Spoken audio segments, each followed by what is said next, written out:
People always tell you that there are moments in life when everything changes, when time slows, when one decision sends your world spinning in a direction you never expected.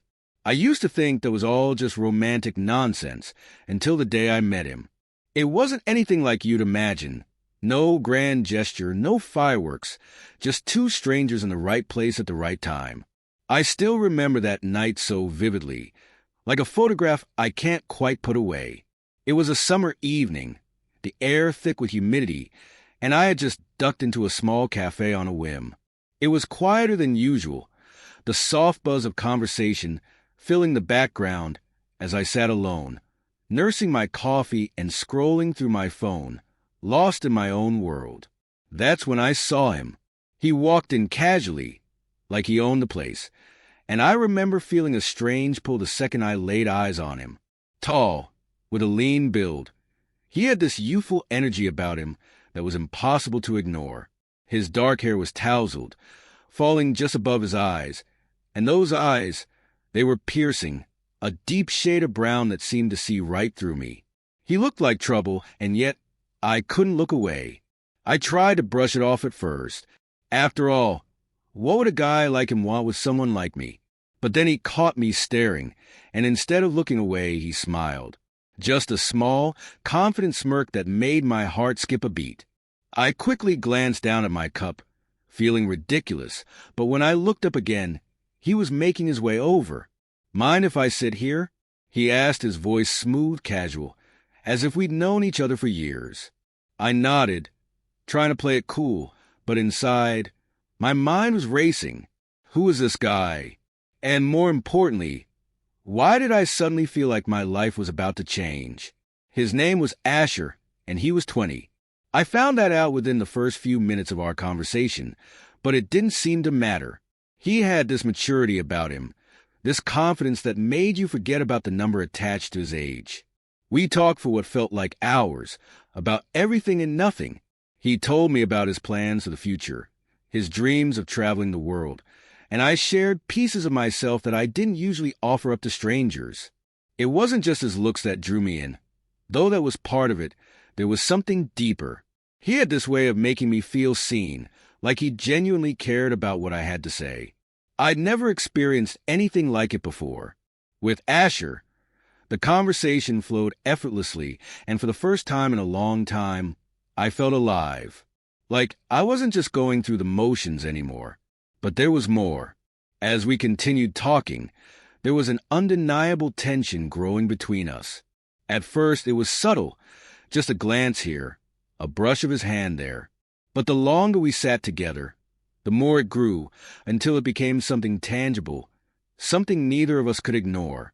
I could feel my pulse quickening every time his knee accidentally bumped into mine, every time his gaze lingered just a little too long. It was as if the whole world had faded away, and it was just the two of us sitting there in that small cafe, caught in a moment that was quickly spiraling out of control. By the time we left the cafe, the sun had long since set, and the warm night air did nothing to cool the heat between us. We walked together for a while, our conversation continuing as if we hadn't just spent hours talking. But now, there was something else in the air, something neither of us was saying, but both of us felt. I kept telling myself that it was nothing, that I was just imagining things. After all, I was older, and he was so young, but that didn't seem to matter to Asher. The way he looked at me, the way he smiled, it was like he knew exactly what was happening and was daring me to acknowledge it. When we finally reached the end of the street, I turned to say goodbye, but he stepped closer. I could feel the warmth of his body just inches from mine, the electricity between us buzzing in the air. My heart was racing, and for a moment, I thought I should walk away. This wasn't supposed to happen, not like this. But I couldn't, and then, without warning, he leaned in. It wasn't a kiss, at least, not yet, but his face was so close to mine that I could feel his breath against my skin. My mind was screaming at me to stop, to walk away, to do the right thing. But all I could think about was how much I wanted him, how much I needed to feel something real for the first time in what felt like forever. "I shouldn't be doing this," I whispered, barely able to get the words out. Asher just smiled that same confident smirk from earlier and closed the distance between us. Maybe not, he said softly, but I think we both know you want to. He wasn't wrong. In that moment, every rational thought I had vanished, replaced by a flood of emotion I couldn't control. The world around us disappeared, and all that was left was the two of us standing there in the darkness, the weight of what was about to happen hanging in the air.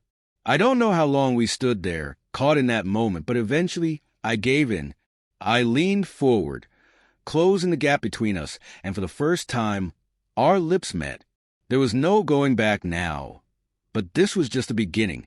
What happened next? Well, that's where things really got complicated. After that kiss, everything changed. I tried to pretend it hadn't, tried to act like things were still the same, but there was no denying the shift. That night had opened a door neither of us could close, and with each passing day, it became harder to ignore what was happening between us. At first, we kept things light. We would meet up at the cafe again, laughing and talking like we always had, but there was a tension now that hadn't been there before. It hung in the air between us, thick and undeniable, and no matter how hard we tried to push it aside, it was always there. Every time our hands brushed, every time his eyes locked with mine, it sent a shockwave through me that I couldn't control. It was exhilarating, yes, but also terrifying, because this wasn't supposed to happen, not with someone like him. He was younger, too young, and I was supposed to know better. Every time we were together, that voice in the back of my head would remind me of all the reasons why this was wrong, why I should walk away before things went too far. But then I'd see him smile, and everything I knew would crumble. It was one of those warm, late summer evenings when everything finally came to a head. We had planned to meet up for what I told myself would be just another casual hangout, just like the countless times before. I wasn't even sure why I was still pretending. The moment I saw him, that flutter in my chest returned, stronger than ever. Asher was leaning against the wall outside the cafe, his arms crossed over his chest, that familiar grin playing on his lips as he saw me approaching. "Hey," he said, his voice casual, but there was something different in his eyes. A spark of mischief, or maybe something deeper. "Hey," I replied, trying to keep my tone just as casual, even though my heart was already racing. We didn't stay at the cafe long that night. After a quick cup of coffee, Asher suggested going for a walk. I should have known then that this was different. The way he looked at me when he said it, the way his hand brushed against mine as we walked side by side, it was all leading somewhere. And then, without really thinking, we ended up back at my apartment. As soon as the door closed behind us, the air shifted. The playful banter that had filled the night was gone, replaced by something heavier, more intense. Asher was standing just a few feet away from me, his eyes locked on mine, and for a moment, neither of us said anything.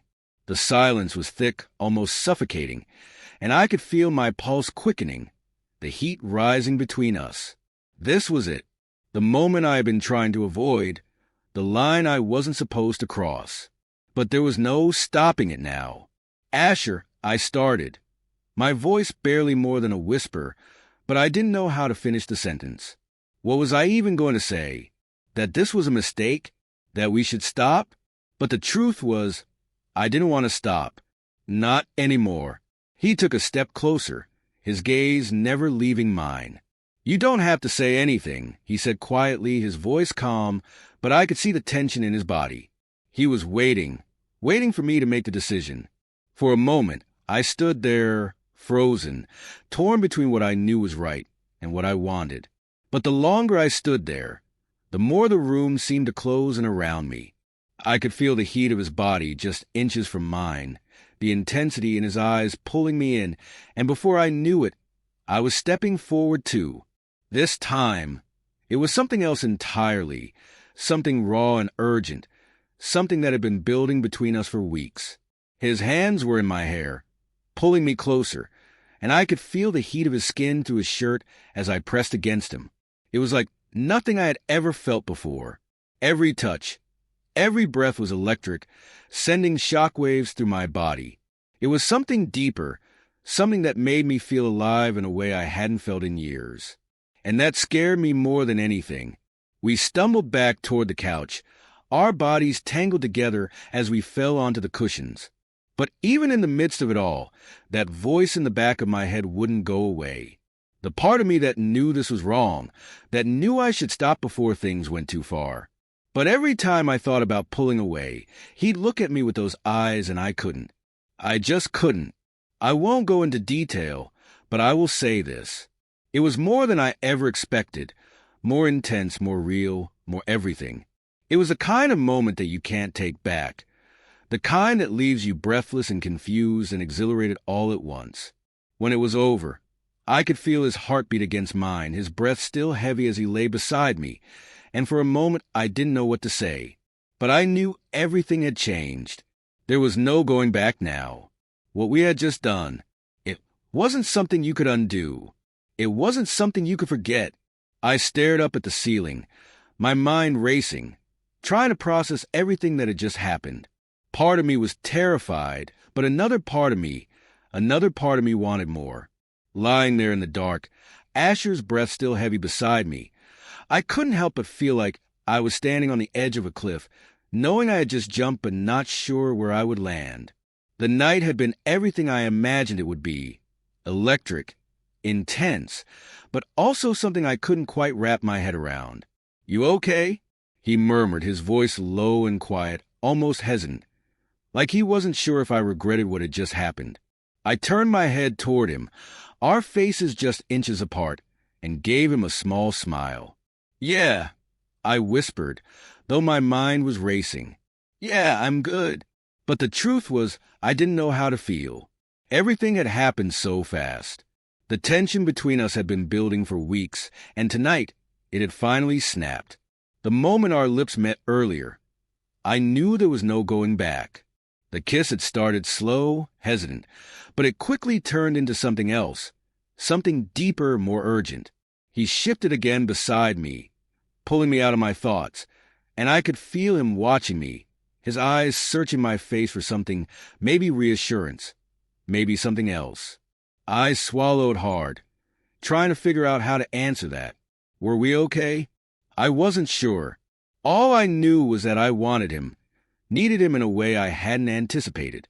But there was also the voice in the back of my head, the one reminding me of how complicated this was, how wrong it could go. "We're okay," I said finally, turning to meet his gaze. "We're okay." But even as I said the words, I knew it wasn't that simple. Things had changed, and now I had to figure out how to live with that. The days that followed were a blur. We kept seeing each other, but now everything felt different. The tension was still there, but it wasn't just the unspoken desire anymore. It was something deeper, more complicated. We had crossed that line, and now we were both trying to navigate what that meant. But with every passing day, the weight of what we had done hung over me like a shadow. I was older, and he was only 20. I couldn't shake the feeling that I should know better, that I should have stopped things before they went too far. But at the same time, I couldn't deny how much I wanted him, how much I needed him. And Asher? He didn't seem to care. He was all in, completely unbothered by the age difference or the complications it brought. If anything, he seemed even more determined to make things work between us, constantly texting, calling, wanting to see me. Every time we were together, it was like he couldn't get enough, like he was trying to prove something, maybe to me, maybe to himself. But no matter how good things felt in the moment, I couldn't shake the feeling that we were heading towards something dangerous. There was a part of me that knew this wasn't sustainable, that sooner or later, something was going to give. And when it did, I wasn't sure either of us would be ready for the fallout. One night, about a week after that first time, we were lying in bed together, his head resting on my chest as we talked in the quiet darkness. I could feel the rise and fall of his breathing, steady and calm. And for a moment, I let myself forget about everything else. I let myself enjoy the warmth of his body against mine, the feeling of his hand resting on my stomach, fingers gently tracing patterns on my skin. I knew it was only a matter of time before things fell apart. Relationships like ours, ones built on such intensity, such heat, couldn't stay that way forever. It was as if we were living in a bubble, and every day I could feel it getting thinner, stretched tight around us, threatening to burst. Asher and I continued to see each other, but something had shifted. The stolen moments in my apartment, the whispered conversations in the dark, the heated kisses that led to even more, all of it was still there. But now it was tinged with something else. Something heavier. Something I didn't want to acknowledge but couldn't ignore. We had crossed a line, and no matter how good it felt, I couldn't shake the feeling that it was going to catch up with us. It wasn't just about our age difference anymore. It was about the future, the consequences we had been ignoring in favor of the rush we felt when we were together. And I could see it starting to weigh on Asher too. He didn't say it outright, but I could see the questions in his eyes, the moments when he would pause just before kissing me, like he was searching for some kind of reassurance.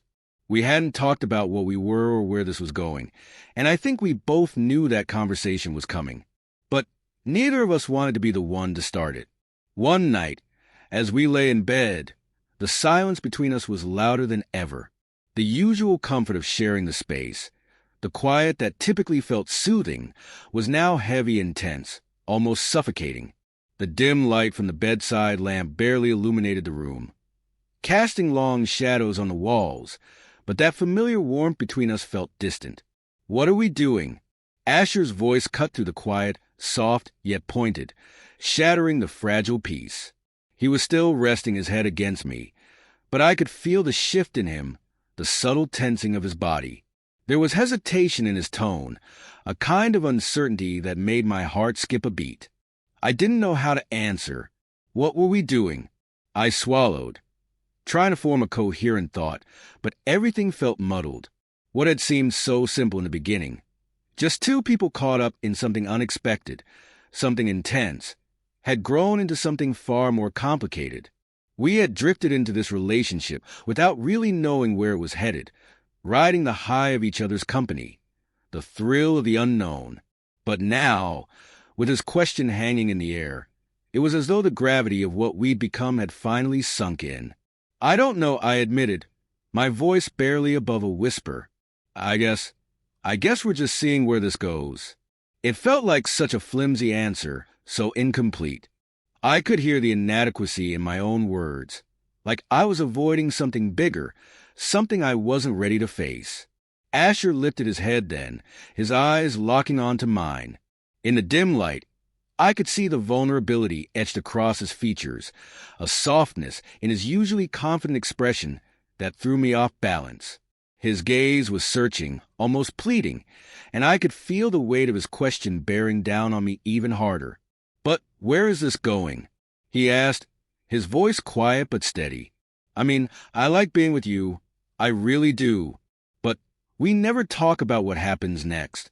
His words hung there, heavy and unresolved. I felt a knot tightening in my chest, my throat suddenly dry as I struggled to find something to say. The truth was, I hadn't let myself think about the future. I had been so swept up in the here and now, in the moments we shared, that I hadn't stopped to consider what came after. And now, faced with his direct question, I didn't know what I wanted or what I was supposed to want. I let out a slow breath, my mind spinning. "Asher," I began, but the words felt stuck, hollow. What could I say that wouldn't sound like an evasion? I couldn't give him the answer he was looking for. Hell, I couldn't even give myself that answer. "I don't know," I repeated, my voice weak and uncertain. "I'm not sure." The silence that followed was thick and uncomfortable, stretching on for what felt like an eternity. I could hear the faint ticking of the clock on the wall, each second adding to the weight of what remained unspoken between us. Asher sat up slowly, running a hand through his messy hair, his gaze fixed on the floor. His movements were deliberate, and though he didn't look at me, I could sense the frustration building in him. He rubbed the back of his neck, a gesture I'd come to recognize as one of his tells. He did it whenever he was trying to keep something in check. "Maybe we should figure it out," he said finally, his tone a little harder than before, though not angry, just firm. "Because this, whatever this is, I don't think we can keep going like this." His words hit me like a blow. Not because I didn't see them coming, but because they crystallized something I had been avoiding for too long. We were drifting, weren't we? We were caught in this thing that was all intensity, no direction, and I had been content to leave it undefined because I didn't want to face the reality of what it might mean if we had to pin it down, if we had to make it real. I sat up too, the sheets tangling around my legs as I pulled my knees up to my chest. I felt a lump forming in my throat, but I forced myself to speak even though my voice came out small. "You're right," I said quietly. "We can't." The admission sat between us, heavy and final, but it didn't offer the relief I thought it might. Instead, it made everything feel more uncertain, as though now that we had acknowledged the problem, we were even more unsure of what to do next. Asher sighed, leaning back against the headboard, his hand absently tracing patterns on the sheets. He paused, searching for the right words. "I don't want to lose what we have, you know, but I don't want to feel like we're avoiding something either. It's like we're in this weird limbo, and I don't know how to get out of it." I nodded, understanding exactly what he meant. Limbo was the perfect word for it. We were caught in this in-between space, neither fully committed nor completely detached, and it was starting to weigh on both of us. But the thought of defining things, of labeling what we were, it terrified me. Because what if we defined it, and it wasn't what either of us really wanted? "I'm terrified," I confessed, the words slipping out before I could stop them.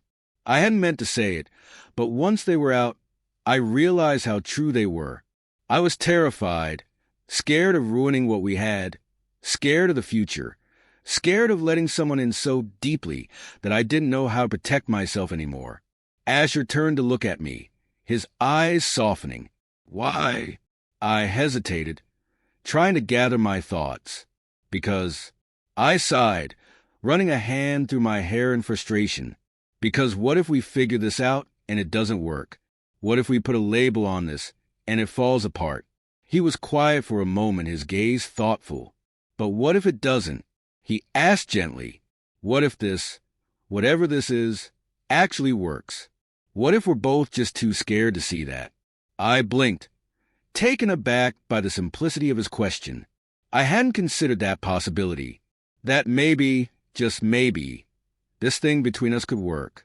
Maybe the fear of failure was blinding me to the potential of something real. "I don't know," I admitted again, feeling like a broken record. I guess I'm just afraid of getting hurt." Asher nodded slowly, as if he understood exactly what I meant. "I get that," he said softly. "But, you know what? I'm afraid too. I'm afraid of messing this up, of losing you. But I also don't want to look back and regret not trying, you know?" His words sank into me, and I could feel the truth of them resonating deep in my chest. He was right. We couldn't keep avoiding the conversation, just because we were afraid of it might lead. At some point, we had to take the leap, whether it worked out or not. I looked over at him, really looked at him, and saw the same fear and hope mirrored in his eyes that I felt on my own. And in that moment, I realized that maybe the uncertainty wasn't such a bad thing. Maybe it was part of the process, part of figuring out where we stood and what we wanted. "Okay," I said, my voice steadier now. "Let's figure it out." Asher's eyes softened, and a small smile tugged at the corners of his mouth. Yeah, I nodded. "We'll figure it out. Together." For the first time that night, the tension between us seemed to ease, like a weight had been lifted. It wasn't a resolution, not yet, but it was a start, a step toward something more, whatever that might be. We weren't there yet, but at least we were both willing to try. And for now, that was enough. The weight of the conversation settled between us like a stone. "I care about you," I said, reaching for him, my hand resting gently on his arm.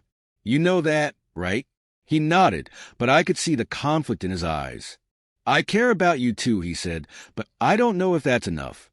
Those words hit me harder than I expected.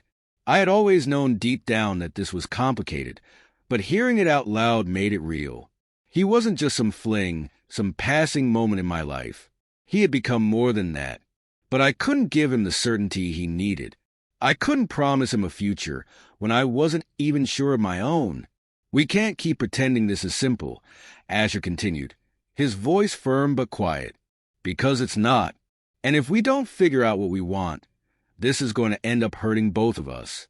I nodded, feeling a lump in my throat. He was right. As much as I wanted to keep holding on, I couldn't ignore the truth. The connection we had was undeniable, but without a clear direction, it was bound to unravel.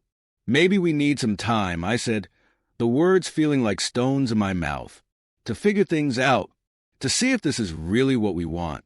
His jaw tightened, and for a moment, I thought he was going to argue.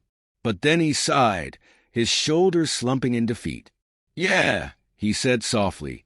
Maybe you're right. Asher stayed the night, but it was different. We didn't talk much, and when he finally left in the morning, it felt like something had broken between us. Something that couldn't be fixed with another kiss or another night together.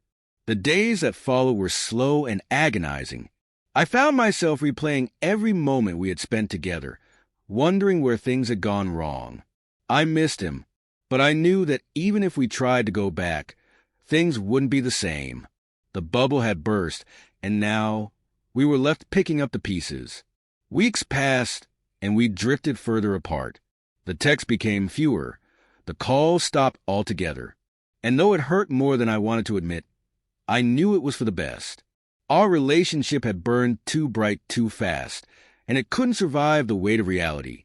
Looking back, I don't regret what happened. Asher changed me in ways I didn't expect, and for a brief moment, he made me feel alive in a way I hadn't in years. But some things aren't meant to last forever, no matter how much we want them to. And maybe that's okay. Maybe some relationships are meant to be fleeting, intense, and unforgettable. A moment in time that leaves its mark but doesn't stay. As the days passed, I found myself thinking about him less, but the memories never really left. The intensity of what we shared, the way he made me feel, those things stayed with me like a shadow I couldn't quite shake. As I watched him walk away that last time, his figure fading into the distance, I knew the chapter had closed. But deep down, I also knew that no matter how much time passed, there would always be a part of me that belonged to him,